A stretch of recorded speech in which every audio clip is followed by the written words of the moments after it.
On behalf of the board, I welcome all members of the audience to this afternoon's meeting. This meeting is a working session of the board to conduct the business of the district. The agenda for today's meeting has been published, and the agenda to be discussed and are voted on, agenda items to be discussed and are voted on have been studied by board members. I'd like to introduce the people here on the dais with me. To my far left is Recording Secretary Cindy Benson, Superintendent Larry Francois, board members Amy Cast, Sandy Hayes, Don McCravey, and Kimberly D'Angelo. I'm Janet Quinn, and I currently serve as president of the board.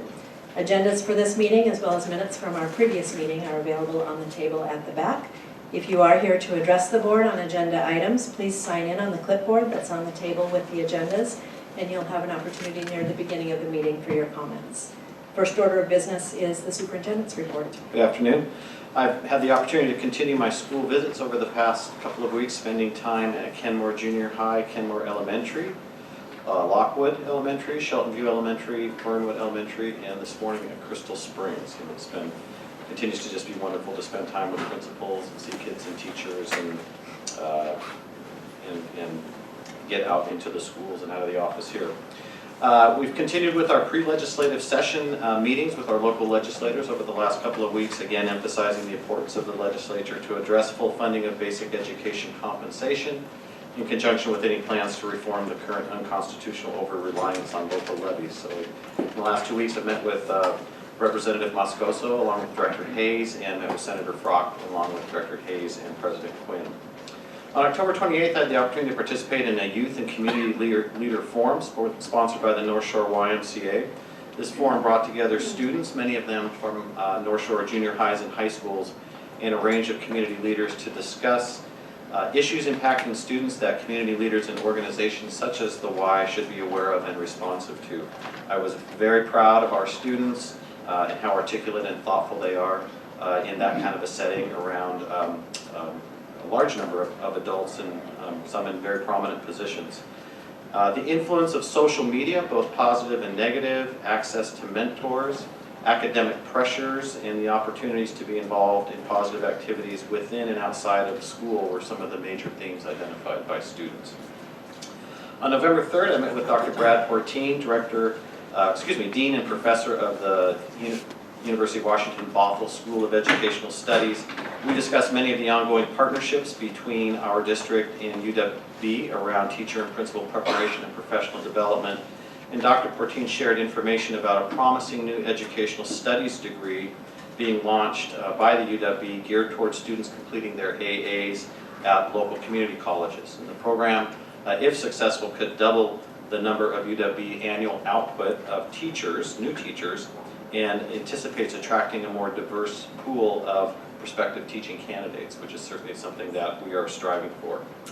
On November 4th, I attended the Greater Bothell Chamber of Commerce monthly luncheon. I had the opportunity to meet Caleb Netherfield, who is actually here with us today. And Caleb is a senior at Bothell High School. He was the Student of the Month, honored by the Chamber.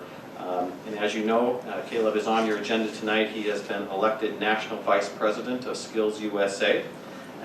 And part of his responsibilities in that role are to attend some national events to fulfill his officer position. And so the board will be considering that tonight as part of your consent agenda for out-of-state travel.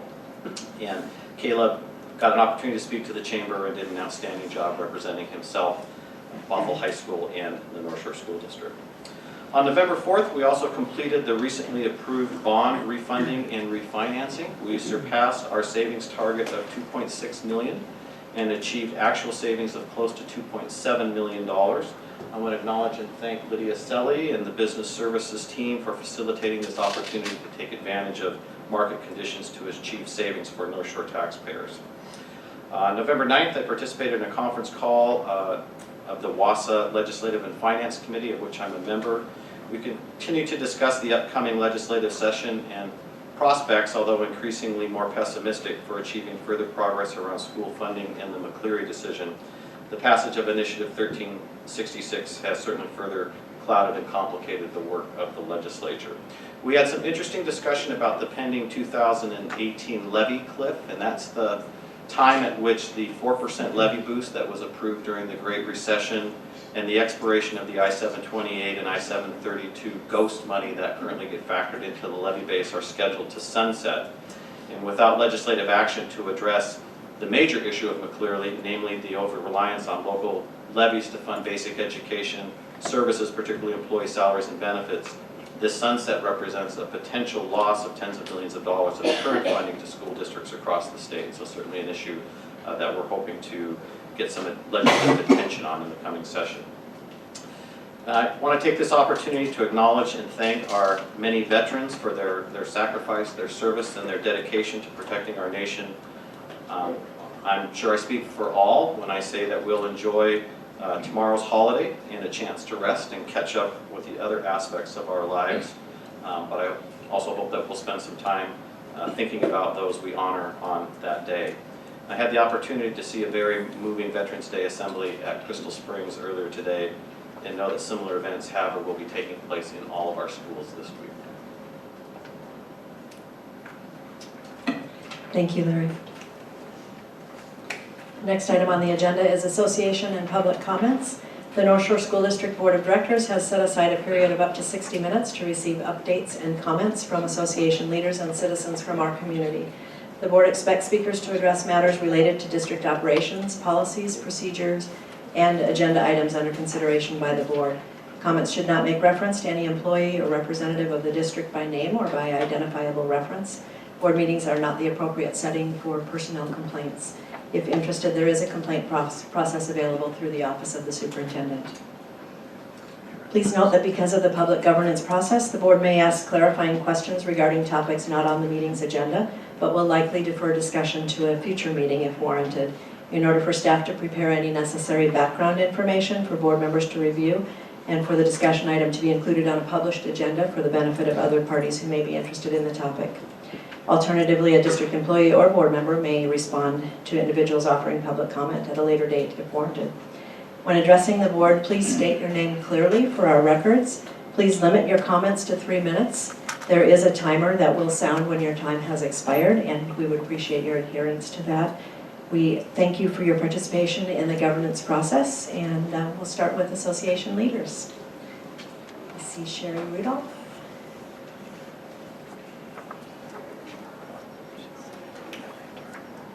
Hi, and happy Veterans Day, and my perspective has changed. I have a son in the Army now, he's an officer, and he just was like, oh yeah, by the way, I'm getting deployed in June.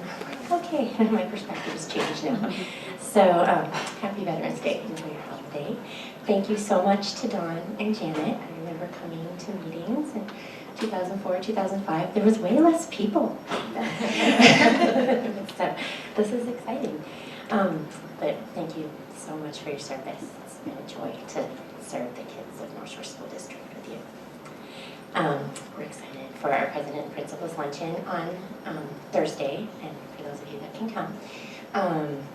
Carrie McKenzie is planning. She has great things in store. We have a very fun video that you do not want to miss, so you need to be there. That's at Evergreen Church, so we've changed that site. Let's see. The following Thursday, which is the 19th, we do have the plans in place to do a self-harm training. We initially wanted it to be more of an informational night, but it's Youth Suicide Prevention Program is putting that on, and Rebecca has worked with us to get that all set up. So it's actually more of a training that she's adapting for educators. She's adapting it to parents, just to really help parents inform kids of what those signs are of the cutting and all of the different self-harm that happens, because if you can catch those early, we can really give those kids the help they need. So that's going to be Thursday night in the Woodinville Commons, and we have it scheduled for 7. They say it's limited to 40. We never know with our marketing how many people will come, so we'll have an event right, and we'll see what happens. So right now it's 40 people, but yeah, we're really hoping some concerned parents will attend. And then wanted to get on your calendars, I know I checked with Cindy, and she has put this out there, but Reflections, our ceremony for recognition of the kids in the district, that is January 8th at 6:30 at Eastside Foursquare. And so we're going to include the film and the music, but we're going to try to have some live performance as well as all the visual art that we display. So, and that's at Eastside Foursquare, I think I said that. So, looking forward to serving with you more and more. Thanks. Thank you, Sherry. Busy as usual. Are there any other associations that are here to Cartha? North Shore Schools Foundation. Thank you. Hello, my name is Carmen from the North Shore Schools Foundation, and I'm here to say thank you so very much for your service, Janet and Dawn, for more than 8 years, and on and on and on since I have been here. It has been a wild ride, and your service and your dedication to our students is immeasurable. That's a term I learned in school. It's impossible, and I so love what Larry said in the presentation of, you couldn't put something in a bag to say thank you. It's just truly going to have to be the bottom of our heart. Our whole foundation just knows all the changes that have happened in the last several years, and we just appreciate you. Go forth, be in the community, and come play with us. We're out there. We look forward to it. So thank you, and thank you.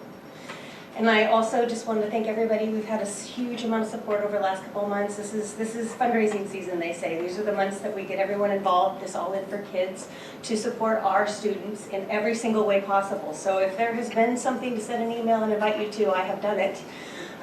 This weekend at Moldax, we saw several school district staff. We saw 4 different choirs come and perform. It just has been very, very fun. The culinary arts program made gingerbread, a whole gingerbread Whoville village, which also is transferred down to Country Village to be part of their display, which is a nice partnership we've been able to build.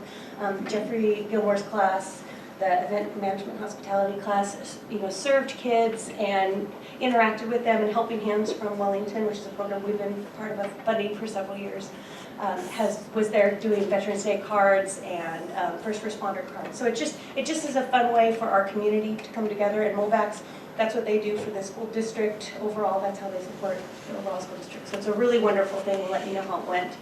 We also had an incredibly successful mod pizza night. Who knew? They were so generous. They are hires of second chance employees. I'm in love with them, actually. And so they're making really good connections with some of our at-risk kids and getting them trained and good job skills, which is that readiness piece is important to us. And then they decided to make a donation of about $4,000. So we're happy to expect that too. But what's more exciting is that we're getting ready for funding season and to kick off some new movement towards the Hour of Code. So you're going to see out of our office next week kind of a promotion and an incentive program for our teachers to participate in Hour of Code, to just expose any kid anywhere with a computer or not to 1 hour of code to try to fill that achievement gap or that job gap that's important. So and I've really also enjoyed doing school visits with you, and it's really helping the foundation get in line to see the value of books in classrooms, the value of books in libraries, the value of, it's so fun to see what we're doing and how we can make a bigger difference, and I feel like the next year is going to be really a meaningful one for the foundation. So thank you for partnering with us. Have a great meeting. Thank you. Thanks. Thank you, Carmen. I don't see any other associations. Please stand now if you are. No? All right, we'll move to citizen comments. And we'll start with Ling Wong.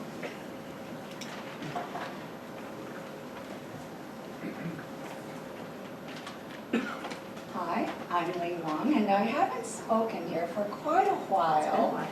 So, Janet's been around since I started my math tirade, so I appreciate your suffering through all these years, and finally, at your last full meeting, you've allowed me to speak again. As such, I may have forgotten some of the rules that have been set, but it's all good, I promise you, okay? So, 8 years ago, 3 ladies and I gathered for lunch, trying to find someone to run for the school board. We ended up pointing at each other and saying, "You do it." However, only one person had the selflessness to take on the job. The district was experiencing a lot of turbulence, including a superintendent who was deathly ill, a pending school closure, a failing economy, and a very deficient everyday math program. Dawn McCravey stepped forward to run for school board director, even though her plate and obligations were just as full as the rest of ours. Among other things, she was a Sunday school teacher, scout leader, district PTA legislative rep, school PTA leader, and most importantly, mom to 2 school-aged children. I won't go into the numerous state legislative and district policy decisions she's advocated for on behalf of our teachers, staff, and students. Instead, I'd like to focus my thanks to Dawn for the hope that she's given to so many people in her role as a district director. I didn't think I'd get weepy on this, but thinking about the history of the past 8 years, forgive me if I sometimes stutter. From the parents who have special needs, highly capable, and learning disabled children, and the students who come from socioeconomically disadvantaged families, as well as the community members who wonder, why the heck are we paying so much property taxes? Thank you for the times you've given to hear our concerns, provide thoughtful feedback, and encouraged us to seek solutions from the district. You've given each of us hope and comfort that we count, that we can make a difference, and that our children can have better educational opportunities. You've been selfless in your service and never sought special concessions for your children, and recusing yourself whenever any possibilities of conflicts of interest arise. Thank you for your service.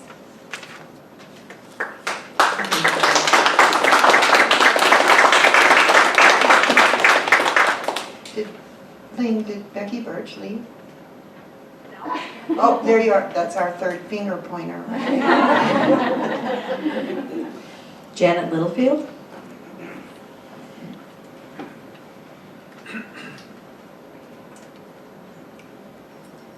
Good evening, I'm Janet Littlefield.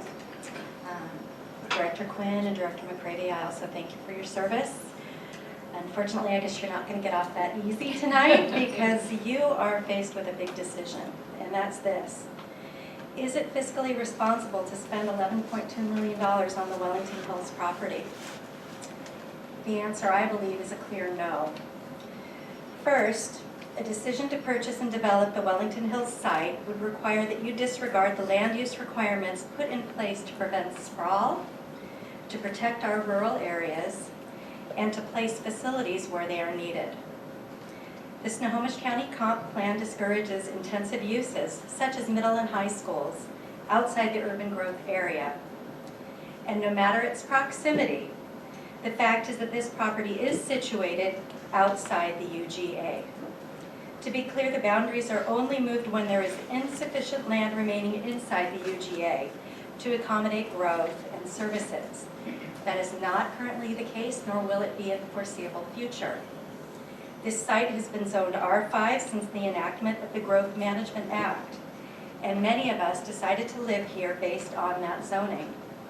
We intend to protect the investment that we have in our homes by challenging any development that does not harmonize with our rural area. The Wellington community is a strong one. Hundreds of homeowners have successfully prevented overdevelopment of this area for over 10 years. And park neighbors have actively protected the Wellington Hills site for over 3 years now. Next, consider the circumstances under which the district envisions developing the property.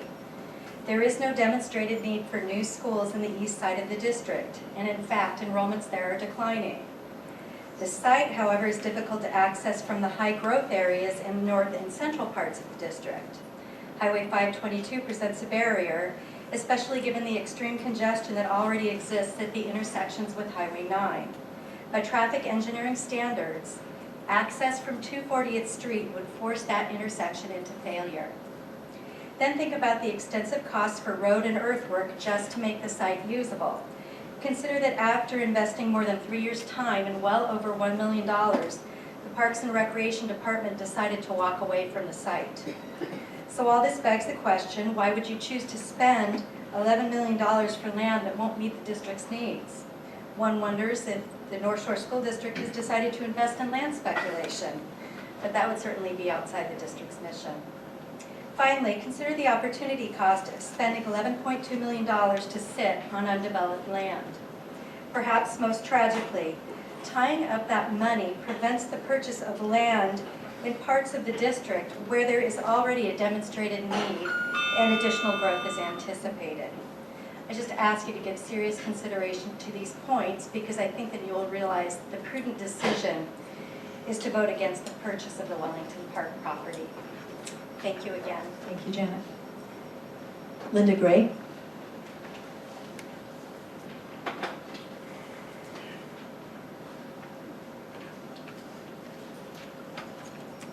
Good evening, and thank you for the opportunity to speak, and congratulations also on your retirement, Ellen. And Janet, I wish you well in the future. I am also here to urge North Shore School District to withdraw their offer to purchase the Wellington Hills Park property. As Janet mentioned, there are multiple problems associated with your plan to intensively develop the property in a manner that violates the rural nature of this beautiful site. This is evidenced not only by Snohomish County's decision to walk away despite 3 years of effort and over $1 million in planning, but also by the University of Washington's purchase of Wellington for their North Campus in 1990, only to end up relocating to Bothell. This is also a dangerous place for schools. Children won't be able to walk to school. Pedestrian access is unsafe because of the narrow rural roads.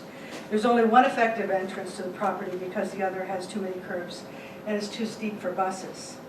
The site is also located within 200 feet of a landslide hazard area, as documented by Snohomish County's SEPA documents. This hazard area is over 70 feet tall and stands behind the Primus building down from the site. Also, the South Woodby Island Fault has strands that run through the park site. The level of disturbance required for North Shore to build 2 schools would be massive. Paving, clearing, logging, grading, moving hundreds of thousands of cubic yards to provide school buildings, fields, parking, administration, etc., on a site untouched for nearly 100 years. This could be catastrophic. And because the site has been untouched for so long, geologists do not have the landslide failure history like that of Oso, where evidence proved that logging and clearing contributed to landslide failure, and the potential is here also. Finally, as a taxpayer, I strongly object to the school district wasting my tax money trying to shoehorn schools into an area that is inappropriate and unsafe. Your plans are far more intensive than Snohomish County's tournament-level sports complex. Again, one has to ask, why did Snohomish County walk away? Why did the UW walk away? And that was before Costco went in. And why wasn't Snohomish County able to get any of their permit applications approved in a 2-year period? Your preliminary feasibility reports tell you there's no problem. Finally, we heard the same thing from Snohomish County experts, and now they want to, quote, dump it on in your lap. The property is cheap for a reason. We are a determined, committed, and engaged community of hundreds who acknowledge the iconic nature of the site and want to preserve its legacy for future generations. We support our school district and youth sports, yet we also recognize that the sale and potential development of Wellington Hills is subject to the land use laws enacted by Snohomish County and the state of Washington, regardless of who owns the property. Again, I encourage you to please vote this resolution down. Thank you for your time. Thank you, Linda. Bill Stankus?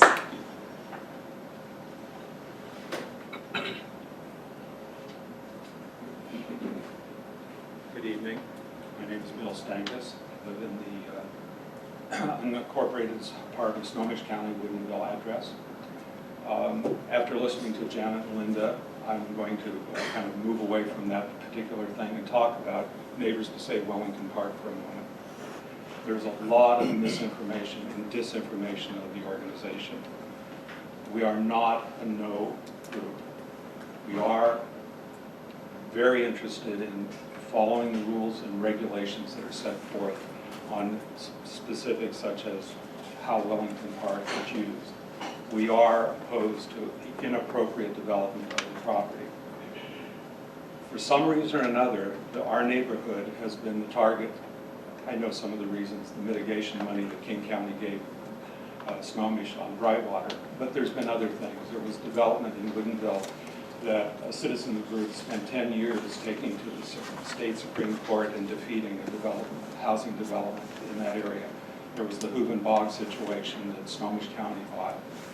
And now Wellington Hills Park group is saying, look, it's a narrow 2-lane road down a steep hill towards the Costco intersection, and the other side is also a 2-lane road going virtually into housing areas. The property is beautiful. I don't know if you've seen it or not. If you do a Google image search of Wellington Hills Park, you'll see probably hundreds of pictures. I documented the park fastidiously for the last 3.5 years. Our neighbor, and they're all there. They're on Facebook, they're on Blogspot, and we have our own webpage, neighborswhosay.wellingtonpark.com. Lots of information, a lot of photographs, and a lot of people that are just really angry about the way Snohomish County threw this sports complex at us, followed now by the idea suddenly that we're getting schools. It's an angry neighborhood. The last meeting, I heard people say that, or ask about if we had information related to the park and whether you got it or not. I don't know based on what I heard the last meeting, apparently not. This is just one binder of many. This one is called Analysis of Wellington Park Mitigated Determination of Non-Significance. We've done a number of these things. We also have gathered petitions multiple times of upwards of 400 people. In fact, one petition, we had 400 signatures in about a 2-week period of time, gathered by about, I don't know, 15, 20 people that walked and visited the neighborhood. We are not a no organization. We want the appropriate use of the park. There are very few places like that in this area where you can go into a parking lot and walk out and experience nature. You can see old trees, bobcats, deer, all the other things. So, thank you very much. Catherine Stankus. Good afternoon. My name is Catherine Stankus. This afternoon, you all will be making a very important decision, one that will affect the short-term and long-term financial state of the North Shore School District. As elected officials, we look to you to make responsible decisions based on facts and a clear understanding of potential consequences. In explaining the district's rationale for considering the purchase of the Wellington Hills property, the school district has stated the Wellington property presents the rare opportunity for the district to acquire a large parcel that is suitable in size, structure, location, and affordability. Let's consider the question of location. Your own capital facilities plan indicates that the school population is stable or declining in the immediate area. And the Enrollment Demographic Task Force acknowledges that long bus rides from the high growth areas to the southeast of the district are not desirable. So I ask, by what criteria can you claim that the location is right? Let's also consider the question of affordability in the context of your own statement that as a public agency, we cannot pay more than the assessed value of the property. The proposed purchase price of the Wellington Hills property is $11.2 million. Yet, the assessed value of the property is $5.7 million. If my math is correct, and I think it probably is, the proposed purchase price is much more than, not less than, the assessed value by about $5.5 million, more than. In addition to the acquisition cost for the land, let's consider road improvements and traffic mitigation payments. According to your own feasibility study, some of the rough cost estimates are roadway improvements on the hill, presumably the main entry to the property, $2.5 million.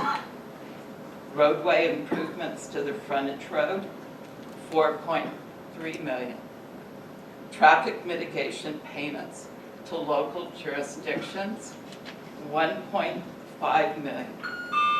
That's an additional, not optional cost of $8.3 million in essential roadway improvements and mitigation payments. So I ask, is this property really so affordable and attractively priced at $19.5 million? Catherine? I'm sorry, your 3 minutes are up. And lastly, I would like to provide you with this letter from the legal counsel representing Neighbors to Save Wellington Park and have it entered into the public record. Thank you. Jim and Cindy Schmidt?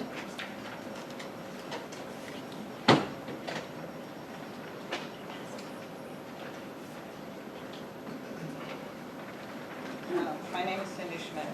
My husband Jim will not be speaking. This is about the park as well. Thank you for giving us the opportunity to speak. I want to submit a letter that I wrote 3 years ago when Snohomish County made their proposal to buy the park. And in doing that, I just want to read one short paragraph from that letter before I submit it. We have lived in Woodinville on 71st Drive for almost 22 years. Our street is directly adjacent to the proposed park. We chose this beautiful area with a large lot precisely because of the abundant natural surroundings and quiet environment. Having survived the bright water, noise, and commotion of the past years, we were saddened to see that the park project was upon us, with little consideration given to what the neighborhood truly wants and can actually handle. It's very obvious to the majority of us here that this is not the correct place for a massive sports park for schools.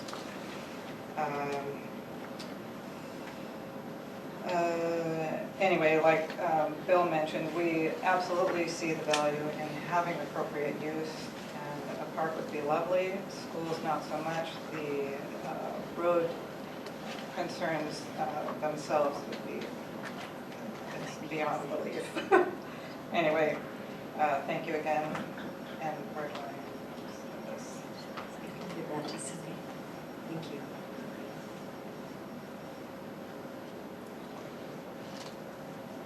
White.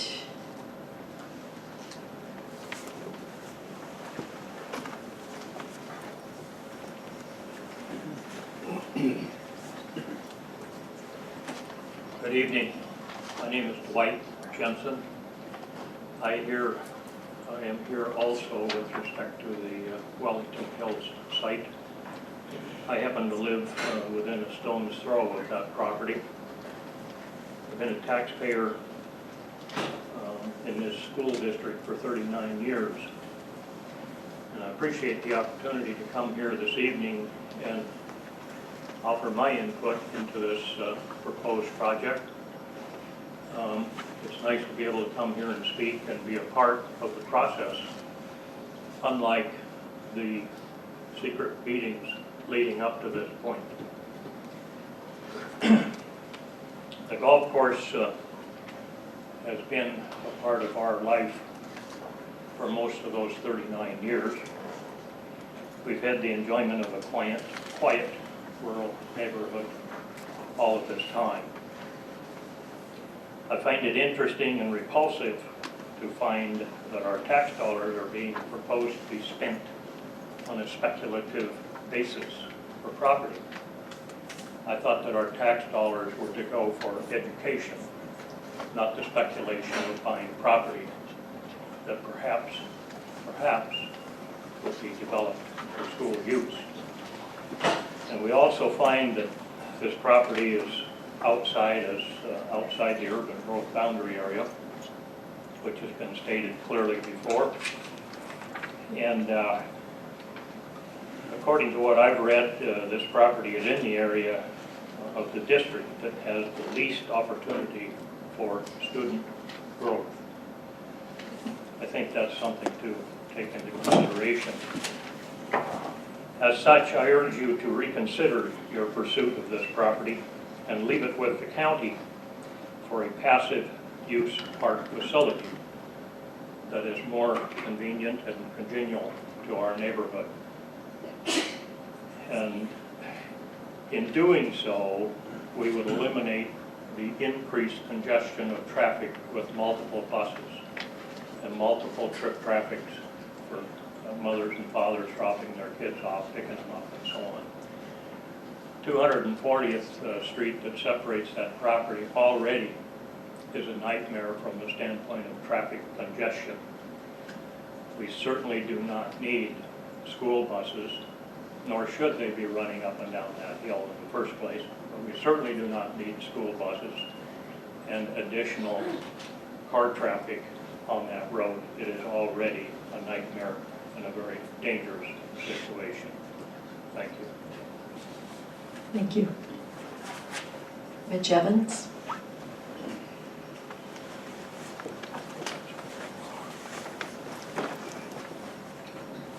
My name is Mitch Evans. I'm a member of the EDTF and a member of the subcommittee that helped pull together the boundary line recommendations. A couple of things on the Wellington School property. I am a land surveyor and run a land surveying company that works in the land development industry. In that capacity, we look at regular pieces of property on a constant and continual basis for our clients. I can say that as far as flat land, as far as land that is not riddled with wetlands, and as far as land that is affordable to the school district, Wellington Hills site is the most appropriate in this district. With that said, I would add that issues of access and capacity to get to the property are resolvable. On the subcommittee, we looked at different ways to move kids to the east end of this district. At one time, we had 75 additional buses traveling through Woodinville-Duval corridor. During that time, we said, how do we not have that happen? How do we put kids and school facilities where they need to be, which is somewhere close to the middle of this district? Several times during that process, we pointed at the middle of this district and said, here's a 2-mile by 4-mile square. Wouldn't it be nice if there was a piece of property right here? That's what you have in front of you at Wellington Hills. And lastly, I live in Canyon Park. This is personal, this is not as a member of EDTF. I live in Canyon Park, born and raised on the same piece of property. Been there 55 years. I have new schools and new parks in my neighborhood, and I'm proud to be their neighbor. Thank you. Thank you, Mitch. Eric? Ekstrom?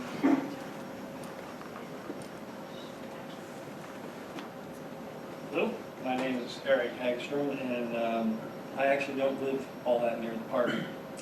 But I'm here to add my voice and urge you, along with others, to not approve the purchase of this land known as Wellington Park. My concern is mostly over the expenditure of the limited funds that my taxes go towards on what I see as what seems to be more of a panic purchase. And it is certainly, anything can be taken care of. It only takes money. But money is in short supply, and it will be in short supply for the foreseeable future. And I won't go into the details, as others have, I think, done an excellent job of covering many of the issues that will, in fact, cost the district money to mitigate and try to take what is an excellent parkland and turn it into a less than desirable school site. The other thing that hasn't really been covered too much is I'm not sure about the safety of the area with regards to the additional school children that are in the area.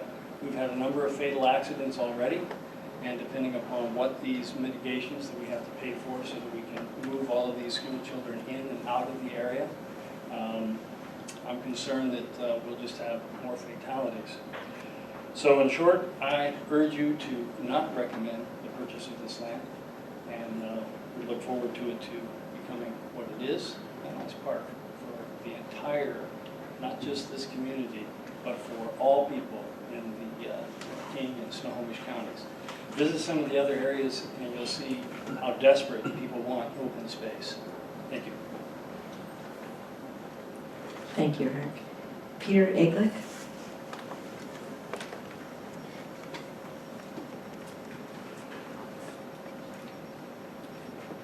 I may not look like it this evening, but I'm a mail carrier for your purposes. I'm the attorney for the city of Woodinville. Am I done already? I shouldn't have mentioned the city, right? Okay, could we start over then? I'm the attorney for the city of Woodinville, outside counsel from the Seattle law firm of Eglick, Kiker, Whited. And I've distributed to each of you and the superintendent and Ms. Benson a letter from the mayor. And the mayor has expressed in his letter the city's concerns. I will tell you that I'm not here tonight because the city is angry. Cities don't get angry, and I'm not here tonight to argue some of the issues that others have argued. I'm here to, and I'm not even here tonight to tell you to vote this proposal down forever. I'm here tonight to ask you not to vote it up tonight. There's been no dialogue with the city, which has a particular interest in and a particular responsibility for example, the roads that will serve this site. The county's been well aware of that, and I don't think it's any accident that the county didn't bring us in. I would ask you folks, how many of you actually seen the 3 very detailed analyses, letter analyses submitted to the county by the city's Director of Public Works about some of the engineering and particularly road issues that are going to be raised by the development of this site? I'm guessing, and I'm not trying to be presumptuous, but I have the feeling you haven't seen those letters. I know there's been no dialogue between the district and the city. There should be, and frankly, a dialogue in 3 minutes is not a dialogue. The city is happy to have a dialogue with you. We would have brought the Director of Public Works, but your attorney, Mike Monroe, told me you get 3 minutes, that's it. So I guess it's $4 million a minute. The city doesn't understand where the fire is. Where's the emergency? Why must this be voted on tonight? We understand the urgency on the part of the county, but we don't understand why it is so urgent that the district must approve this tonight without dialoguing with the jurisdiction that has particular responsibility and concern for this area. There are significant questions about the site, about who's going to pay for mitigation on the site, mitigation the county wasn't willing to step up to when it wanted to intensively develop it. There are significant questions about the Growth Management Act, and that may not be something that's normally in your wheelhouse. I understand that, but if you go ahead tonight with this, it will be something we will have to deal with, and we'd like the chance to at least explain to you the city's perspective and why it's important and why it doesn't seem so urgent that you need to vote tonight, yes, we're going to spend $11 million. So I'd ask you to look before you leave and defer, not approve tonight. And if any of you don't have a copy of the mayor's letter that I distributed, please let me know, because I'm really supposed to be delivering that to you. That's the key document for you. Thank you very much. Thank you.